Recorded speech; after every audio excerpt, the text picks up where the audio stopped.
আসসালামু আলাইকুম। আলহামদুলিল্লাহ, আজকে বাটা মাছ পর্বের শেষ পর্ব। আলহামদুলিল্লাহ 200 গ্রাম বাটা থেকে এত পরিমাণে বাচ্চা টিকে গেছে যেটা আমি নিজেও ভাবিনি। আমার এখানে খাবার বেশি হয়ে যাওয়ার কারণে পানিটা গ্যাস হয়ে গিয়েছিল এবং প্রচুর পরিমাণে বাচ্চা প্রোডাকশনের কারণে প্রচুর পরিমাণে বাচ্চা টিকে যাওয়ার কারণে সব বাচ্চা উপরে উঠতে শুরু করেছে। দেখেন, আমি যে রেণুগুলো ছেড়েছিলাম সেগুলোকে তখন দেখাই যেত না, আর এখন ঝাঁকে ঝাঁকে রেণু ঘুরে বেড়াচ্ছে। আল্লাহর কাছে লাখো কোটি শুকরিয়া যে আমাদের এতগুলা বাটা মাছ টিকে গিয়েছে। যেহেতু অনেক মাছ হয়ে গিয়েছে এবং মাছগুলো সব উপরে চলাফেরা করছে, জায়গার সংকটের কারণে মাছগুলো অক্সিজেন ফেল করতে পারে যে কোনো মুহূর্তে। একটা মাছ যদি অক্সিজেন ফেল হওয়া শুরু করে, বাকি ধারাধার সব মাছ মরা শুরু করবে। তাই আমরা ডিসিশন নিই আজকেই আমরা এই মাছগুলোকে পুকুরে ছাড়িয়ে দিব। মাছ পরিবহনের সময় আপনারা অবশ্যই ঠান্ডা পানি ব্যবহার করবেন। তাই আমি টিউবওয়েলে ফ্রেশ ঠান্ডা পানি নিয়ে নিচ্ছিলাম এবং আমার বন্ধু সিয়াম জীবাণুনাশকের জন্য মিথাইল ব্লু কিছুটা দিয়ে দিল, যদি পানির মধ্যে কোনো জীবাণু থাকে তা যেন সহজেই মরে যায়। এরপরে শুরু হলো আমাদের মাছ তোলা। এত মাছ আমরা কিভাবে তুলবো বুঝতেছিলাম না। পরে সিয়াম বললো আমরা নেট দিয়েই আস্তে আস্তে করে তুলি, তাই সে নেট দিয়ে তোলা শুরু করলো। মাছ চাষের ক্ষেত্রে আপনারা অবশ্যই এই বিষয়টা খেয়াল রাখবেন, যেটা হলো মাছের অক্সিজেন ফেল করার যে বিষয়টা। দেখেন, আমি যদি সঠিক সময় এই বাচ্চাগুলোকে না দেখা পেতাম, যদি সঠিক সময়ে আমি এই বাচ্চাগুলোকে পরিবহন নাও করতাম, ধরেন যদি আমি একদিন পরে এই বাচ্চাগুলোকে পরিবহন করতাম বা পুকুরে ছাড়তাম, সেক্ষেত্রে হতো কি মাছটা গ্যাস হয়ে যেত এবং যদি একটা মাছ মরা শুরু করে ধার সব মাছ মরে যাবে। কারণ মাছের পানি যদি একবার গ্যাস হওয়া শুরু করে, কোনো মাছ সহজে টিকাতে পারবেন না আপনি। তাই বেটার হয় গ্যাস হওয়ার আগেই আপনি মাছটাকে তুলে ফেলেন। এতে করে মাছ সুস্থ থাকবে এবং আপনার টাকাটাও, ইনভেস্টমেন্ট যে টাকাটা সেটা বৃথা যাবে না। দেখেন, কয়েকবার উঠাতেই আমরা কি পরিমাণে বাচ্চা তুলতে সক্ষম হয়েছি।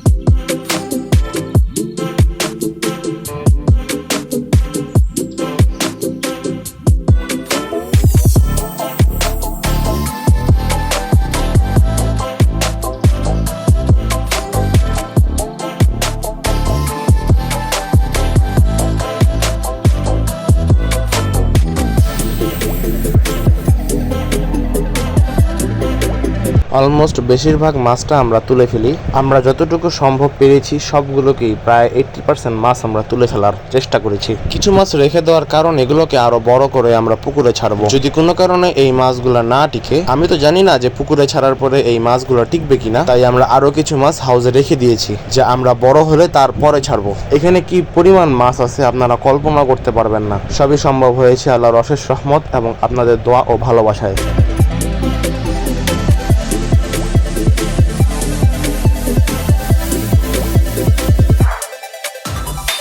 তারপরে আমরা এটা সুন্দর করে অটোতে তুলে নিলাম এবং উপরে একটা গামছা বিছান নিলাম যাতে পানিগুলো ছিটকায় না পড়ে যায়, এবং সাথে নিয়ে যাচ্ছিলাম আমার বন্ধু সৈকতকে।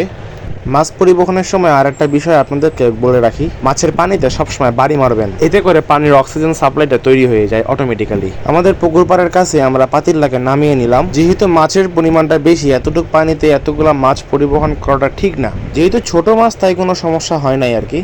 তাই স্থির থাকা অবস্থায় আমি বারবার করে পানিতে বাড়ি মারতেছিলাম মাছের অক্সিজেন সাপ্লাইটা ঠিক রাখার জন্য। এবং আমরা মাছ ছাড়ার আগে এই অক্সিজেন ট্যাবলেটটা ছিটাই দিব পুরো পুকুরে। যদি আপনাদের 30 শতক পুকুর হয় তাহলে 90 পিস ট্যাবলেট আপনাকে ছিটাই দিতে হবে মাছ ছাড়ার আগে দিয়ে। এতে করে মাছ মরার চান্স খুব কম থাকবে।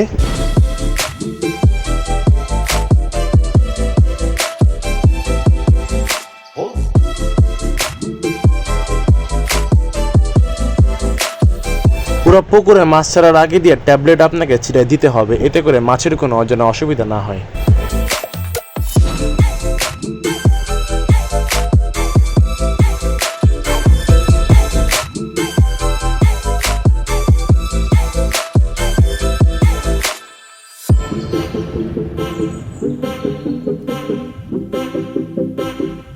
তারপরে আমি পুকুরে নামে যাচ্ছিলাম।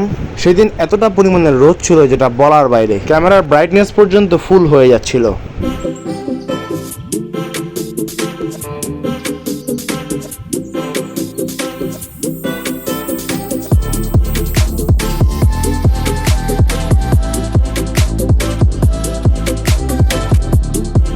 এবং পুকুরের পানিটাও প্রচণ্ড পরিমাণে গরম ছিল, কারণ টেম্পারেচার হাই ছিল দেখে পুকুরের পানিও গরম হয়ে গিয়েছিল। আমি একটু একটু করে পানি মিশাই দিচ্ছিলাম যাতে পাতিলের তাপমাত্রার সাথে অ্যাডজাস্ট করতে পারে। আমি বারবার একটা কথা আপনাদেরকে বলি যে পানির তাপমাত্রা অ্যাডজাস্ট করা খুবই ইম্পর্টেন্ট প্রতিটা মাছের ক্ষেত্রে। মাছের পানি যদি অ্যাডজাস্ট করতে না পারেন, মাছ যে কোনো মুহূর্তে মারা যেতে পারে।